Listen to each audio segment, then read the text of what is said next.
Hi, how's it going, guys? If you're new here, hello. I'm jalunaberry. I'm a writer and editor. Um, I like to do videos about a lot of things. I've done things about makeup, about various writing programs, about my sensory issues. But today I want to talk about something that's even more personal than that, and honestly, it's a really difficult topic for me. I have what's called borderline personality disorder, which you probably know because you've read the title. But what you don't know probably is just what that is. Because when people hear about borderline personality disorder, they get really nervous and uncomfortable. And honestly, it's not something that necessarily you should be uncomfortable about hearing about. The thing is, a lot of people think, okay, people with borderline are borderline crazy.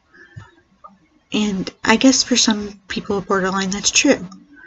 But it's only really a stereotype. It's not like it's every person with borderline personality disorder. The thing with borderline personality disorder is generally your thoughts are very extreme. You like someone one day and then one little thing sets you off and you hate them. That's just how it works. It's the same with things that aren't people. I one day loved a certain food and then the day after, for some reason, something hit the switch and I was like, I hate this. Which is kind of ironic considering normally it's you learn to like newer things as you grow older, but I've learned to dislike things as I got older. Anyway, that's not important. The thing with borderline personality disorder is it's caused by severe abandonment issues and trust problems. That's where it grows, festers. That's what I'm going to talk to you about today is my severe trust issues and why I have them. And it all starts with my mom. When I was born, I had basically already ruined my mom's plans. I was a clumsy girl. I couldn't be turned into a sports star like she was hoping. I wasn't really that into sports anyway. I mean, she wanted me because she had heard that pregnancy put Crohn's into remission and my mother had Crohn's disease. So she was excited for that when she found out she was pregnant. But she never really wanted a child, and while she did take care of me in certain ways, like helping me with my homework, she didn't really feed me. She didn't bring me to the doctors. Everything was really on my dad, and I didn't understand that as a kid. So when I was about 6 or 7 and I started hearing arguments that include pushing, and I'd hear shouting and crying, I thought my dad, because of stereotypes, I thought my dad was hurting my mom. But it turned out to be the opposite. My mother was pushing my dad, and then he would and attacking him, and he would just push her away to get off of him in self-defense. And I didn't really understand that back then. But I knew my mother was trouble over time. I knew that she could be trouble anyway, because she was constantly gambling online. She was addicted to her medication, including and misusing it much of the time, I think. She was a smoker who could not give up for her life. My father was a smoker too, but he gave up the moment he found out she was pregnant. My mother never stopped. I don't think she stopped even when she was pregnant with me. She was using heavy medication while she was with me, so what could that do that the other stuff wouldn't do, right? But my mother didn't feed me. When I was home alone with her, I would go to the kitchen and get myself a thing of whipped cream because it was the easiest thing to reach. I don't know why that was so easy to reach actually, but I was tiny and the fridge was big. So I just went for what I could. I wasn't smart enough to think about things like get a chair and you'll be able to reach higher. No, I couldn't think of that. But things like that were a big issue at home. And finally, my mother blew away my dad's business and all our savings from gambling. And, well, when I was 8 years old, excuse me. When I was 8, she left.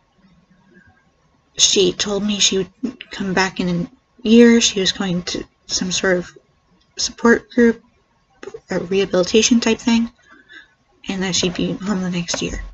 Then the next year would come, and I would talk to her. One time I could get through to her each year, because for some reason she never answered the phone. She would tell me, sorry, it will be next year. And this just kept happening. And when my dad finally told me they were getting divorced, when I was in middle school, I think it was when I was 12 years old, I was devastated to realize my mom wasn't coming back. And that blow to my psyche was just huge. But she wasn't the only one who left me, is the thing. After Mom left, my aunt, my dad's sister, was very good to me, and she even treated me sometimes like I was her daughter. She can literally call herself my second mom. She then also started to act out in weird ways, and she stole from us. She really was just a piece of work I didn't realize until high school. I had a in-home therapist who saw a lot of things I went through,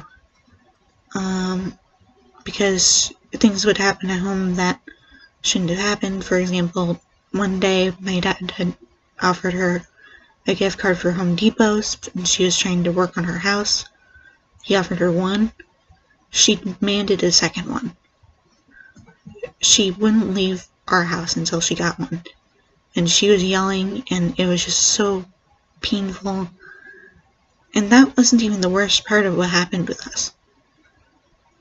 When she was going through a divorce, my cousin, he got pretty upset at me because he was taught that it was no one else's business, but I had brought up in a support group for kids with separated or divorced parents that I thought my cousin could use some of the support because I had been there for years and I knew it helped me, and my cousin was really struggling, and I thought it would help him. But he instead got furious with me, wouldn't talk to me for a while, and his mom was furious, even more so. She didn't want anyone to know about it. I don't know why, but I know she sort of changed after that to me. But, so she left me. Then, when I was 13, I moved in with my aunt for a few months, 6 months to be exact, and she didn't know how to take care of a teenager. She was expecting that she'd give me a little structure and then I'd just be this perfect little adult who needed no supervision or help with anything. And she's realized what she did wrong. She has been trying for years to make it up to me. She's always trying to help me, and I appreciate that. But at the time, when she sent me home, because she just couldn't handle me anymore, because she couldn't handle that I was rebellious and a teenager, she sent me back home to live with my dad and my grandparents, where we were currently staying before that because my dad was in severe health crisis and they needed someone who could watch over me, and they needed, I don't know, it was just really difficult in that house, which is why I was really happy to go to California with my aunt, because my grandparents were always fighting, either with each other or with my dad. My dad was in and out of comas, so I was just really upset all the time, really stressed. I had to have the police called one time because I locked myself in the bathroom and threatened to hurt myself because I just couldn't take it anymore.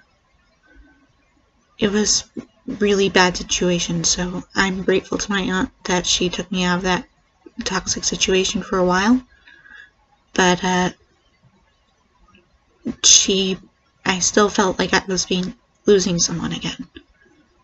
And that's why I have this issue, guys.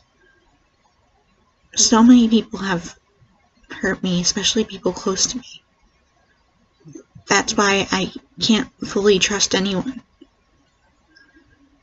I do have a tendency to trust people over time, but it's sort of a very thin line where I trust you for the moment, but if you hurt me, I'm not going to be so surprised, and I'm just going to flip out and hate you for doing what I knew might happen.